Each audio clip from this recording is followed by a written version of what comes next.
I'm Anna, and I grew up in the shadow of my older sister, Kelly. In our house, she was the star. Our home was always full of people, aunts, uncles, cousins, you name it. They'd show up in our backyard like ants drawn to a picnic, eager for my mom's famous barbecue and to watch Kelly perform. Our backyard felt like a stage, with a neatly trimmed lawn and a big oak tree that made the perfect backdrop. Dad would light the grill, and the smell of charcoal and sizzling meat would fill the air. Mom was always rushing around, making sure everyone had a drink in their hand.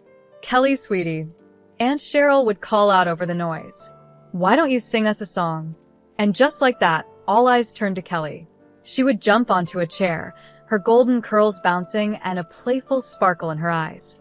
She'd clear her throat dramatically, and then she'd start singing. She loved doing her best Celine Dion impression with "My Heart Will Go On," and the adults went wild, clapping and cheering like it was a real concert. Mom and Dad would smile proudly, with Dad even wiping away a tear now and then. Meanwhile, I would be off to the side, trying to disappear among the bushes. It wasn't that I didn't want to join in, but whenever I tried to sing, it sounded like a cat in distress. And poetry? Forget it. The words would get stuck, and I'd end up stammering and turning bright red. I'd often hear my relatives whispering about how different I was from my sister. It wasn't just the relatives who made it clear. Mom and Dad knew who the family star was. While Kelly was busy with dance classes, singing lessons, and art workshops, I was left to my own devices. I didn't mind much, though. I found comfort in the old, dusty books on our shelves. The only person who seemed to understand me was Great Aunt Teresa. She'd find me hiding behind the garage or up in the treehouse with my nose deep in a book. "What adventure are you on today, Anna?" she'd ask, sitting down beside me. I'd look up, grateful for the break. "Oh, just reading about ancient Egypt," I'd say, showing her the cover of my latest book. Teresa would nod, her eyes full of kindness. "You've got a good head on your shoulders, girl. Don't let anyone tell you different." Those moments with Teresa were a comfort to my heart. She didn't expect me to perform or be anyone other than myself. With her, I could just be Anna, the quiet girl who liked books more than the noise of family gatherings. But no matter how much I loved those moments, they didn't take away the hurt of being the forgotten child. Every time Kelly learned a new song or won another award, my parents would praise her and shower her with gifts, new clothes, the latest gadgets, you name it. And me? I got hand-me-downs and long sighs of disappointment. School became my escape. I wasn't the most popular kid, but I found my place in the classroom. I wasn't happy just sitting back and listening. I needed to understand everything. "Mrs. David," I'd ask after class, my voice calm but sure, "could you go over that part about mitosis again?" I didn't quite get it. She'd smile, clearly happy that I cared. "Of course, Anna. Let's go over it together." If a teacher didn't have time, I'd ask for book recommendations. Soon, my backpack was stuffed with extra reading material. I stayed up late, poring over those books, determined to get every subject right. All that effort paid off. By the time I got to high school, I was the top student in my class. For once, I was the best at something. I even made a few friends, other quiet book lovers who didn't mind my calm ways. As graduation got closer, our house became Kelly Central. Mom spent all her time helping her with her portfolio for a fancy college's advertising and PP program. "Oh, honey, this campaign idea is perfect," Mom would say, looking over Kelly's work. "You're so talented." I'd roll my eyes and go back to my room, burying myself in my studies. But one night, during yet another family dinner all about Kelly's college plans, I couldn't hold back anymore. "I'm going to college too," I blurted out. "I want to study management." The silence was heavy, and then, to my shock, they all burst into laughter. "Oh, sweetie," Mom said, wiping tears from her eyes. "We don't have money for that. You'll need to get a job after graduation. You're just not as gifted as your sister." It felt like a slap to the face. "But I'm the top student in my class," I said, my voice shaking. I stammered, my face burning with anger and embarrassment. "I get straight A's," I yelled, storming up to my room. I came back down with my report card and slammed it on the table. They all leaned in to look, their eyes widening in surprise. "Well, I'll be damned. Dad muttered, scratching his head. When did this happen? It's been happening for years. I snapped. Not that any of you ever noticed. Mom looked guilty. Her face flushed. Anna, we had no idea, she began, but Dad cut her off. Look, it doesn't change anything. We've spent all our savings on Kelly's education. There's nothing left for you, Anna. I'm sorry, but that's just the way it is. You'll go work at my cousin Gary's restaurant after graduation. I turned and ran, ignoring their voices. I sprinted up the stairs to my room and slammed the door so hard the walls shook. I collapsed on my bed, sobbing until I felt something inside me harden. Fine, I thought, clenching my fists. If they won't help me, I'll find another way. I'll show them what I can do. The next few months were a blur. Kelly went off to college, her departure filled with tearful goodbyes and proud hugs from our parents. Meanwhile, I threw myself into my studies like never before, determined to finish at the top of my class. During that time, I spent more and more afternoons at Great Aunt Teresa's cozy house. It became my escape from the tension at home. One sunny afternoon, as we sat in her warm kitchen drinking tea, she asked the question I had been dreading. So, Anna, she said gently, her kind eyes fixed on me. What are your plans after graduation? I stared into my teacup, trying to hold back the tears. I don't know, Aunt Teresa, I said. Mom and Dad won't help me with college. They say there's no money left after paying for Kelly's education. Teresa was quiet for a moment. Then she reached across the table and squeezed my hand. Anna, dear, I have some savings. I'd like to use them for your college. You're smart as a whip, and I won't let that brain of yours go to waste. Her words hit me like a wave, and I burst into tears. I was overwhelmed by her kindness and the sudden hope that my dreams weren't lost after all. Thank you, I sobbed, throwing my arms around her. Thank you so much, Aunt Teresa. The months flew by, and before I knew it, I was walking across the stage at graduation with my diploma in hand. As I looked out at the crowd, I saw Aunt Teresa smiling proudly. My parents were there too, but they looked more awkward than proud. That evening, as I was going through college brochures, Mom came into my room. Anna, honey, she said, her voice sugary sweet. Your father's cousin Gary called. He's got a waitressing job for you at his restaurant. Isn't that exciting? I took a deep breath. Actually, Mom, I won't be needing that job. I'm going to college.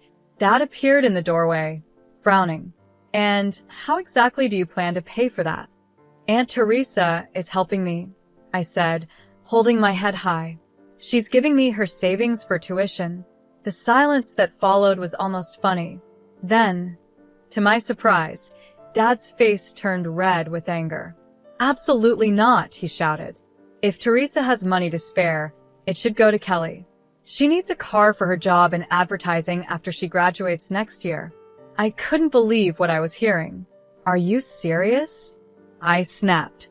This is my chance to get an education and make something of myself. Don't be selfish, Anna, Mom added. Your sister needs that money more than you do. No, I said, my voice shaking but steady. This is my money now, and I'm using it for college. End of discussion. From that moment, home life became unbearable. My parents either ignored me completely or snapped at me over the smallest things. The tension was crushing.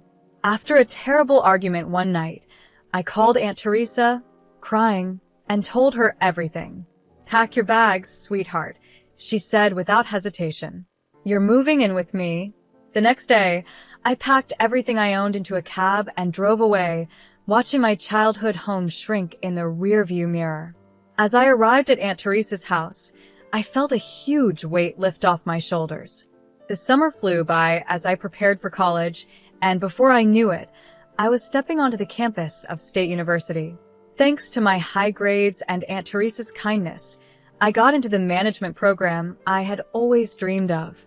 On the first day of classes, I felt like I was floating as I sat in my introduction to business lecture, soaking in every word. I couldn't help but think, I made it. I'm really here. Meanwhile, Kelly was starting her senior year at her fancy college. I hadn't heard much from her or my parents since I moved out, but I tried not to let it bother me. I was too busy enjoying my new freedom and the thrill of college life. Then, about a month into the semester, Aunt Teresa called. "Anna, dear," she said, sounding hesitant, "I think you should sit down for this." My heart pounded as she told me the news I'd missed. Apparently, Kelly had come home out of nowhere and announced she had dropped out of college. The reason? She was pregnant. According to Aunt Teresa, Kelly had acted like it was no big deal, saying, "Oh, don't worry." Kelly had just tossed her hair and said, "Don't worry. The baby's father is rich. We'll be getting married soon." But things didn't turn out that way. It turned out Kelly's boyfriend wasn't as loyal as she believed, and when he found out she'd been with his friend too, everything blew up. Now, nobody was sure who the real father was. Aunt Teresa sighed as she told me the story. I sat there with the phone pressed to my ear, trying to take it all in. A small part of me felt a twisted satisfaction. The golden child had finally fallen. But mostly, I just felt sad for Kelly and the mess she was in. The drama went on for months. Aunt Teresa kept me in the loop with all the family gossip from gatherings I no longer attended. When Kelly's baby was born, a DNA test confirmed that her boyfriend was indeed the father. But instead of the dream wedding Kelly had imagined, he only agreed to pay child support. The final blow came when Kelly, desperate for money, ended up working as a waitress at Uncle Gary's restaurant, the same job my parents had tried to push on me. After I hung up the phone, my emotions were all over the place. A small, petty part of me wanted to gloat and show off my success to my family. But mostly, I felt deeply grateful for how far I'd come. The next few years flew by in a whirlwind of classes, exams, and late-night study sessions. Before I knew it, I was walking across the stage at graduation, holding my hard-earned management degree. As I looked out at the crowd, I saw Aunt Teresa smiling proudly, tears of joy in her eyes. Because of my top grades and great recommendations from my professors, I landed a manager position at the Gilded Fork, one of the top restaurants in the city. The salary was more than I had ever dreamed of, and for the first time in my life, I felt truly accomplished. When I got my first paycheck, I knew exactly what I wanted to do. I went straight to the electronics store and bought the latest smartphone for Aunt Teresa. Her eyes lit up when I handed it to her. "Oh, Anna," she gasped, turning the sleek phone over in her hands. "This is too much." I just smiled, pulling out my own phone. "Not at all. Now, let me show you how to use it."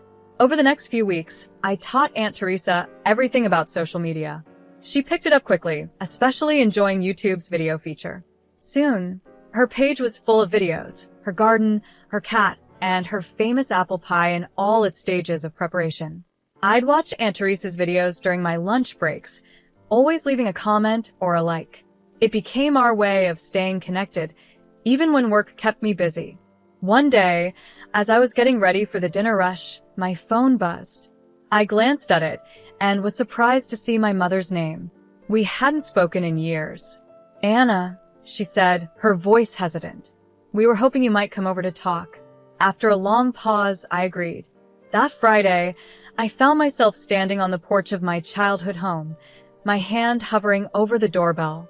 Before I could press it, the door swung open. "Anna." My mother pulled me into a tight hug. "Oh, sweetie, it's so good to see you." Inside, I saw my father, Kelly, and a toddler I assumed was my niece. The atmosphere was tense, but not as hostile as I'd feared. "You look good, kiddo," Dad said, his voice gruff but friendly. "We hear you're doing well for yourself."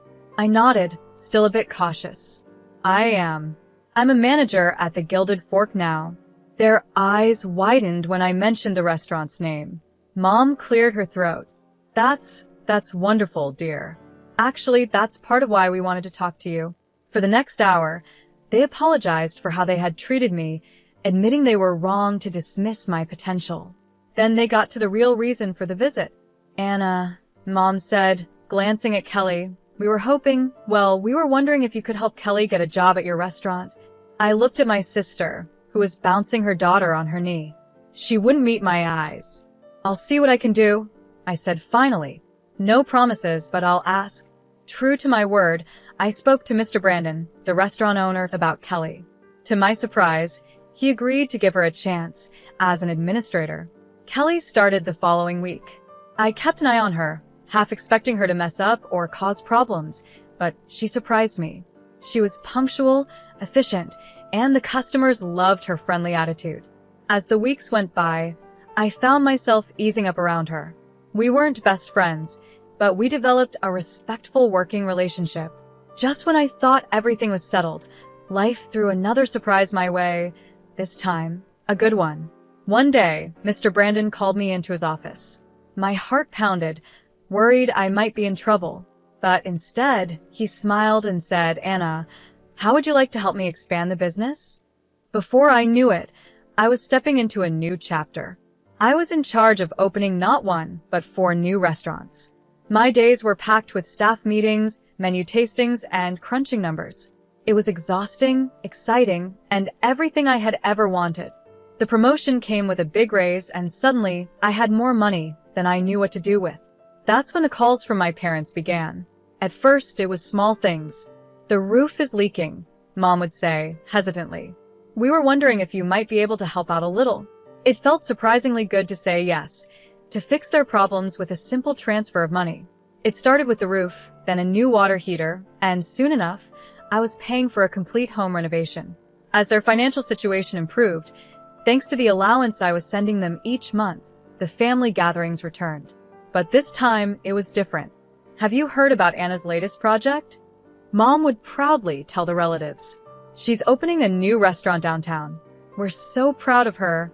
I'd catch Kelly's eye across the room, and she'd give me a small smile. She was doing well, too, having been promoted to head administrator at the Gilded Fork. "My girls," Dad would say, putting an arm around each of us. Both of them making their old man proud. Part of me wanted to be bitter, to remind them of how they treated me before, but a bigger part of me just enjoyed their approval, something I had wanted for so long. As I drove home that night, a feeling of contentment washed over me. After all these years, I finally had what I'd always wanted, success in my career and the love and appreciation of my family. I was the golden child now, but more importantly, I was my own person, standing on my own 3 feet. It was a quiet Friday afternoon when everything came crashing down. I was scrolling through YouTube, sipping my coffee, when I saw that Aunt Teresa had posted a new video. It was from one of the family parties I'd missed because of work. Smiling, I clicked play, expecting to see the usual fun and laughter. But instead, what I saw made my blood run cold. There, clear as day, were my parents, their faces red from drinking and self-importance. Mom was waving her hands around, her voice slurred but unmistakable. "And Anna, that ungrateful little freeloader," she said. "She barely gives us anything. We're not made of money, you know." Dad joined in, his face flushed. "That's right. We're doing just fine. Thanks to our Kelly. She's the one keeping that fancy restaurant running. Anna just rides on her coattails." The video went on, showing various relatives nodding in agreement, some even throwing in their own complaints. Kelly sat in the corner, looking uncomfortable, but she didn't speak up to defend me. As the video ended, I just sat there, stunned. I sat there, stunned. How could they do this? After everything I had done for them, after all the money I had given them, how could they say such terrible, false things? My hands were shaking as I scrolled down to the comments. There I saw a series of messages from my parents. "Teresa, delete this video right now. You had no right to post this. Take it down immediately." But Aunt Teresa's reply brought me to tears. "I don't know how to delete videos," she wrote, "and even if I did, I wouldn't. It's time everyone saw the truth about how you treat Anna. She's the one supporting you, and this is how you repay her kindness. Shame on you both." I sat there for what felt like hours, watching the video over and over, reading the comments again and again. The betrayal cut deep, reopening old wounds I thought had healed. Finally, I picked up my phone and called Aunt Teresa. "Oh, Anna, dear," she said as she answered, her voice full of sympathy. "I guess you've seen the video." "Yeah," I choked out, my voice raw from crying. "I can't believe it, Aunt Teresa. How could they?" I could hear the anger in her voice. "They've always been like this, Anna. You just weren't around to see it. I'm so sorry you had to find out this way. But maybe it's for the best. You deserve to know the truth. We talked for hours, with Aunt Teresa comforting me as I moved through shock, anger, and sadness. As night fell, I made a decision. I'm cutting them off, I said, my voice steady despite the pain. No more money, no more help. They made their choices. Now they can deal with the consequences. The days after the video were some of the hardest in my life. My phone buzzed constantly with calls and texts from my parents, but I couldn't bring myself to answer. Their cruel, false words kept playing in my head. After a week of silence, I finally sent them a brief text. I've seen the video. I know how you really feel. Don't contact me again. The money stops now. Their replies came flooding in right away. At first, they were apologetic. Anna, sweetie, we're so sorry. We didn't mean any of it. Please forgive us. But as I kept my silence, their tone changed. We're your parents. You owe us.